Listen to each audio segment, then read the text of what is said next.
Welcome to the history section. Today we're looking at a truly foundational period for a major historical figure, specifically the early life of William the Conqueror. And it's a period that historians, um, they don't just call it difficult. They often use a very specific phrase. They do. It's frequently described as a miracle of survival. That phrasing really is key, isn't it? It sets the stage perfectly. We're not just talking about the standard, political jockeying an heir might face. Not at all. We are examining a period where a child from about age 7 or 8 up to 12 shouldn't just have lost his title. Statistically, he should have lost his life. So this podcast is really focused on that structural peril, the constant physical danger that defined William before he was even a teenager. And to understand that, we have to look at Normandy itself between 1035 and 1040. When William became Duke, it didn't usher in a stable transition. It was quite the opposite. It was the rapid onset of anarchy. A complete breakdown of order.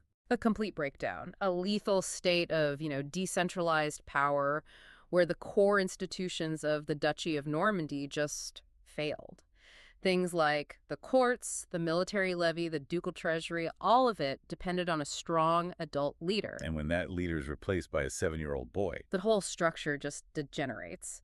The political vacuum wasn't just, well, political, it was almost existential for the office of the Duke itself. and the Norman barons, they weren't exactly known for their patience or loyalty. They were arguably the most aggressive feudal class in Europe at the time. Absolutely, and they wasted no time. They saw this immense power gap and exploited it immediately, using two critical factors that made William's position, well, fundamentally untenable. The first one was the most obvious, I suppose. His age. At 7, William was just utterly incapable of doing what a medieval lord had to do. He couldn't lead a cavalry charge, he couldn't preside over a court and command respect. Right. He certainly couldn't negotiate with these incredibly fractious nobles. A ruler who can't project military power is, by definition, weak. And that weakness was then compounded by the second factor. This one transformed, simple political vulnerability into something that could be seen as a moral or even a legal justification for rebellion. His illegitimacy. Exactly. He was known everywhere as William the Bastard. Now, his father, Duke Robert the Third, had acknowledged him, but in a deeply traditional society where lineage was everything. Where the purity of the bloodline was the foundation of the entire social order. Yes. His status was a massive liability. It gave any powerful baron the perfect pretext to reject his authority. They could frame it as them upholding Norman custom against the imposition of an illegitimate heir. So they weren't just being opportunistic, at least that's not how they would have presented it. They were framing their rebellion as a righteous act. Precisely. They were the ones, in their view, adhering to established law. So how did this translate to the ground? How did they turn this rejection of his authority into a physical reality? The response was immediate. It was systematic, and it was devastatingly effective. It began with private wars, but the real challenge to ducal authority was architectural. Architecture. Yes. The central power of the Duke in Normandy, which had been built up by William's ancestors, rested heavily on one specific right, the exclusive right to authorize and build fortifications. So only the Duke could say who gets to build a castle and where. And the moment the Duke was a child, and thus incapacitated, the barons just started building their own.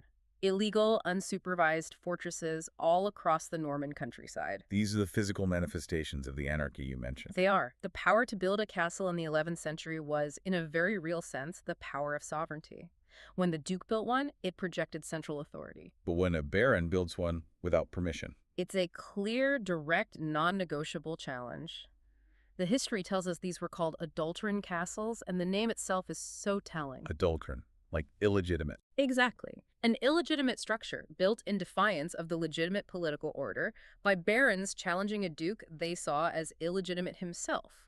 It's a very potent symbol. And for anyone listening, we should be clear about what these castles look like. We're not talking about huge stone fortresses like we might see later on. No, not at all. These were primarily motte and bailey structures.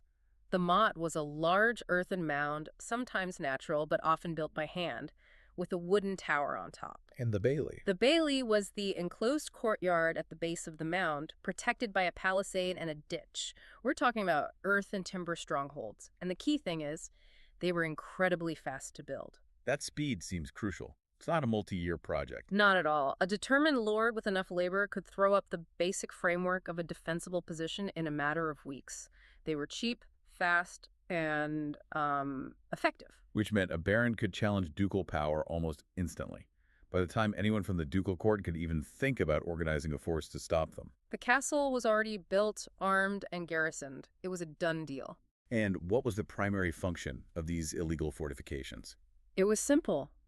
They became operational bases for private wars. They allowed ambitious lords to cement their power locally, launch raids against their neighbors, seize property, and just generally terrorize the population. All without any fear of reprisal from the duke. None whatsoever. It was a clear signal to everyone, from the lowest peasant to the highest churchman, that the peace of the duke was over. It had ceased to exist. Let's go back to the moment this all began, the unstable accession in 1035. It all starts with William's father, Duke Robert the Cid. Robert the Magnificent, as he was known. And he makes a decision that, with the benefit of hindsight, seems almost suicidally reckless. He decides to go on a pilgrimage to Jerusalem. In the 1030s, this wasn't some casual trip. It was an incredibly dangerous undertaking. The journey itself across Europe, through Byzantine lands, into the Levant, it was filled with peril. Disease, bandits, the sheer logistics of it. And for a ruler to just leave his duchy, potentially for years, especially with this unresolved succession issue. It was a massive political risk, but he seemed to recognize that risk, at least in part. Before he left, he took a very important and ultimately futile step. He gathered all the great nobles of Normandy. And he forced them to swear fealty to his son, William. Fealty being that sacred oath of loyalty, of service, of military support. Yes. It was Robert's attempt to sort of mandate stability through a contract, to bind his barons with an oath. But the very act of forcing the oath reveals how insecure William's claim actually was. If the claim were solid, you wouldn't need to force it. Exactly. And the sources give us a really telling quote from Robert at that ceremony.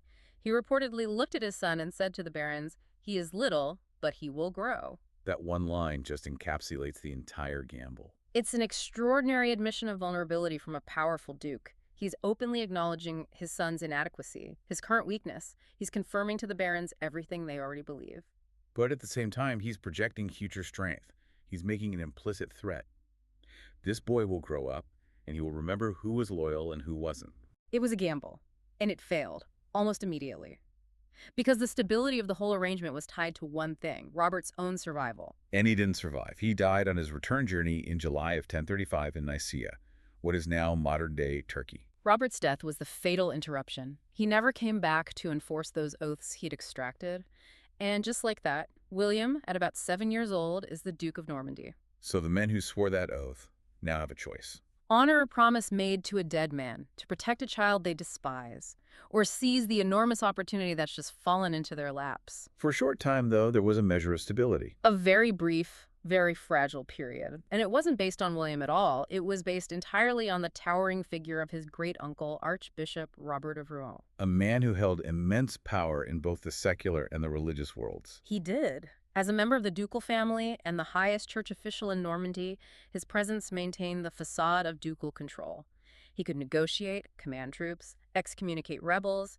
He had authority no mere guardian could match. In this period, the church's power was often the only stable thing in a very fractured political landscape. Absolutely. But this entire piece, this grace period for young William, was contingent on one single aging man. And in 1037, just 2 years after William's accession, Archbishop Robert died. That was the critical loss. The moment that towering figure of stability was removed from the board, the entire system collapsed. His death did 2 things then. It removed William's most effective protector. And it sent a clear signal to all the rebellious elements that the last major obstacle to their ambitions was now gone. The protection simply evaporated. And with it, the authority of the ducal office. This moment seems to be the real shift from, say, cautious political maneuvering to just outright violence. That's right. The peace of the Duke was gone, replaced by the law of the sword. And we really have to stress what that meant. When the Duke's peace collapsed, it meant there was no court strong enough to hear a grievance, no army to enforce a judgment. No safety on the roads for commerce, even for the church. It was a total breakdown of order, and this was the perfect environment for those illegal castles to proliferate. It created the very chaos they were designed to exploit. Which brings us back to the reality of what it was like to live through that. Yeah. The rise of these strongholds really is a structural reflection of the chaos. The weakness was all about enforcement. A law is only a law if you can enforce it. William, the child duke, had no military means to project his will across Normandy. So the moment a baron decided to build a castle, there was no credible, immediate threat to stop him. None, and they capitalized on it. As we said, these adulterine castles were statements of political independence. The term itself implies illegitimacy, a structure built against the proper order. It's a fascinating parallel. This structure, branded as illegitimate, being used to challenge a ruler who was also branded as illegitimate. And as we noted, the ease of building them, the Motte and Bailey, made the problem grow exponentially. It was like a grassroots military insurgency. A baron could pick a strategic spot, a hill, a river crossing. Dig a ditch, throw up a mound and a wooden wall. And suddenly he controls local roads, local farmlands. The research shows this period was one of explosive, decentralized castle construction. It was happening everywhere. And what was the real-world impact of all this on the duchy? On the people? Catastrophic, especially for the common people. These castles became bases for private warfare. Lords launched raids not just against each other, but against ducal lands, church property. And of course, the undefended peasantry. That's who suffered the most. The historical accounts tell of widespread ravaging of the countryside. Fields burned, villages sacked, populations terrorized. This is a really critical point. William, the legitimate Duke of Normandy, spent his childhood as a witness to the systematic destruction of his own inheritance. He was completely powerless to stop it. He had to watch as his duchy was torn apart. You have to imagine the profound sense of, well, humiliation and rage that must have instilled in him. A rage that would definitely manifest later in his rule. Without a doubt. His inability to protect his own people, his own lands, exposed his weakness to everyone. And when the barons saw that the child couldn't retaliate, their ambitions escalated. They moved on from just grabbing land. They moved on to direct attempts on the lives of those who were protecting him. And this is where we enter what some historians call the season of assassinations. This is a period when William was a bit older, maybe 10 to 12. And it seems to have been a coordinated campaign. What was the strategy here? The objective was isolation. The rival families were clever. They understood that attacking the Duke directly was incredibly risky. Politically and theologically. Yes. William, even as a child, had been consecrated. He was anointed by the church. To kill a consecrated ruler, even an illegitimate one, was to risk excommunication, divine damnation. It was far safer and far more effective to simply dismantle the support structure around him. You remove all the capable, loyal adults, and the child becomes a defenseless pawn. Precisely. And this strategy began with the murder of his most important non-clerical protector, Gilbert of Brionne. Gilbert was his primary lay guardian, responsible for his day-to-day governance, his safety. And the circumstances of his murder show it was calculated. He was assassinated while out riding. This wasn't a death in a fair fight or a battle. It was a targeted political execution. Designed to remove that top layer of adult oversight. And the research is quite specific about the perpetrators, Odo the Fat and Ralph of Gaisay. The fact that their names were recorded tells you this wasn't seen as random banditry. It was a recognized political act by high-ranking nobles. The rebellion was now out in the open. And the assassinations didn't stop there. Not at all. They were relentless. After Gilbert was killed, Alan of Brittany, who was William's cousin, stepped into the breach to defend the ducal interests. He was actively fighting the rebels. But then Alan died suddenly while he was besieging a rebel castle. And the circumstances were highly suspicious, very different from Gilbert's open murder. The consensus among the chroniclers at the time was that he was poisoned. It was, and this shows the conspirators were shifting their tactics. Open battle against Alan's forces was proving difficult, so they turned to more clandestine methods, a silent, swift removal of a key figure. Which suggests a much deeper, more insidious conspiracy at work, maybe even within the ducal court itself. It certainly points that way. And then there's a victim who is often overlooked in the grand narrative, but who was vital to William's personal life. Turld. Turld was William's tutor. His tutor, yes. The man responsible for his education, his moral instruction. And there's this fascinating detail in the research that confirms his importance. Years later, he's actually depicted in the Bayeux Tapestry. Is that right? Yes, he's shown as a small figure holding horses. His inclusion there, decades later, confirms he held a really intimate, important role in the young Duke's household. He provided what little structure and stability William had. But Turld was also killed during this wave of violence. He was assassinated. So if you put those three deaths together, the primary guardian, the main military commander, and the personal tutor, It represents the complete systematic destruction of William's entire protective and mentorship structure. The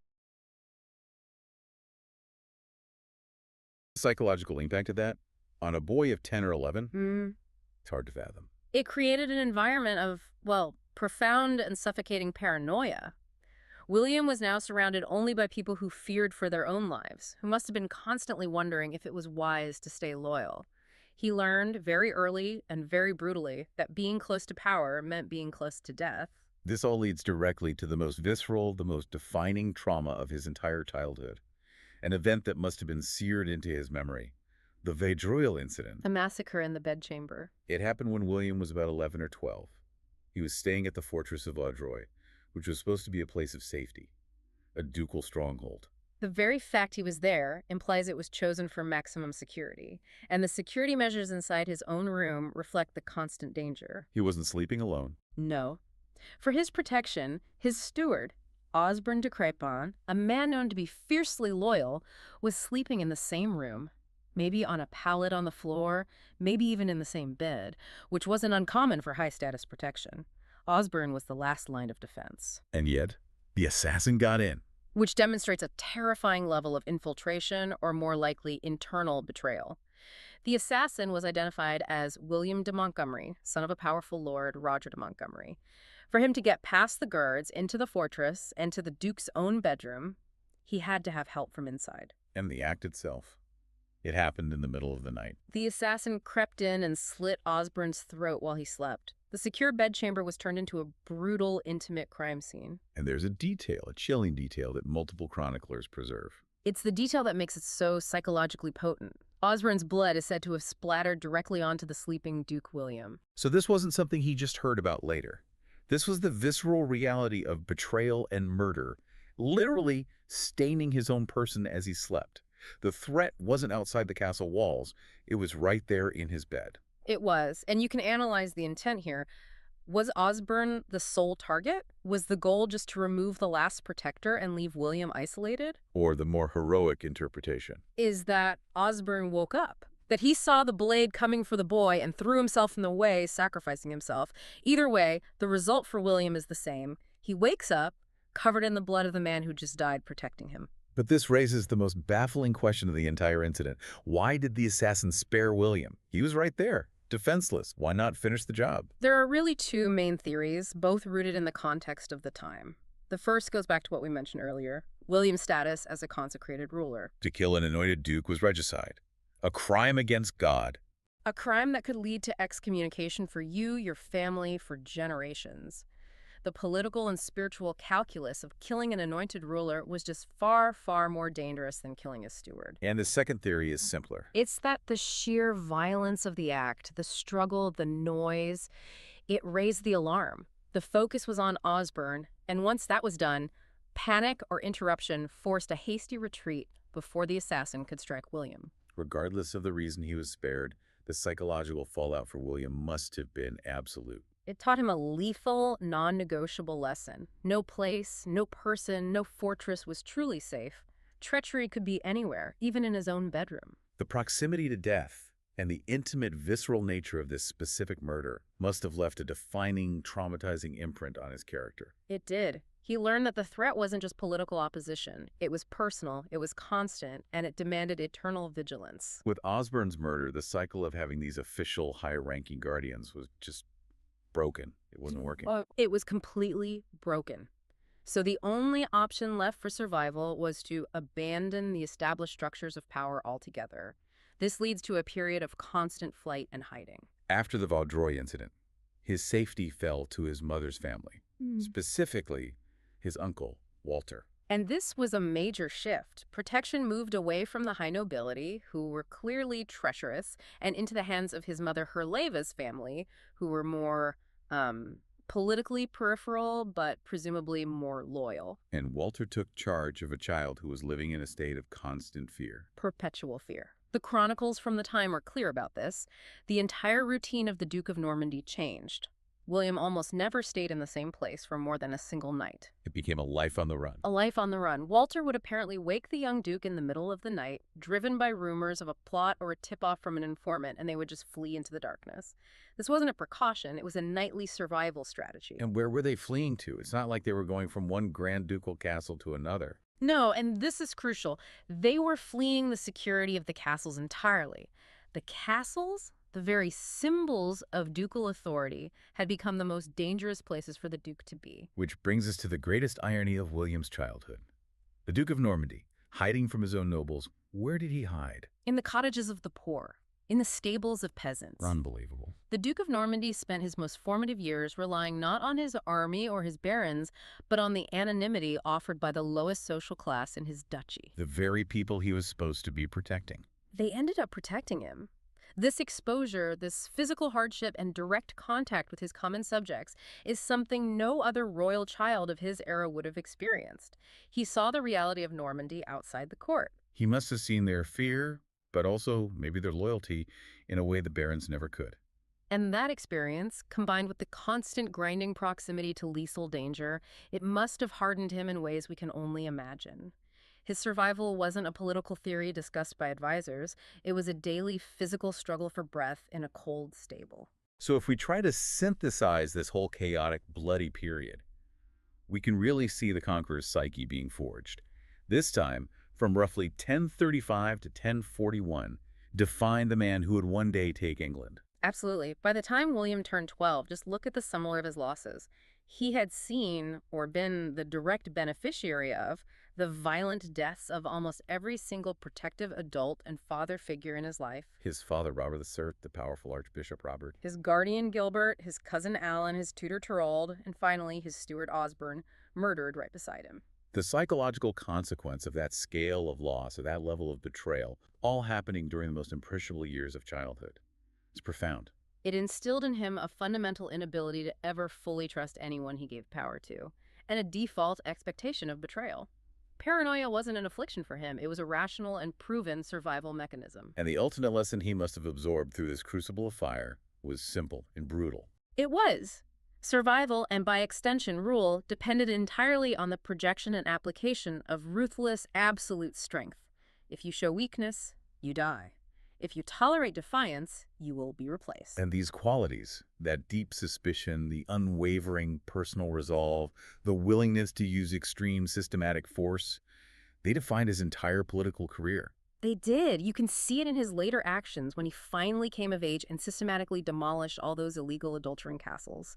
And you can certainly see it decades later in the relentless harrying of the North after he conquered England. His foundation as a ruler wasn't poured in a palace. It was poured in a peasant's stable while he was fleeing for his life from the very men who were supposed to be his loyal vassals. He lived through the complete collapse of authority, and he was determined, it seems, to spend the rest of his life ensuring he would never witness it again. Thanks for listening. We hope you enjoyed learning something new. That's all for now, but in case you didn't notice, there are a lot more episodes on this subject available right now. If you're enjoying these historical podcasts, please like and subscribe and share with other history buffs.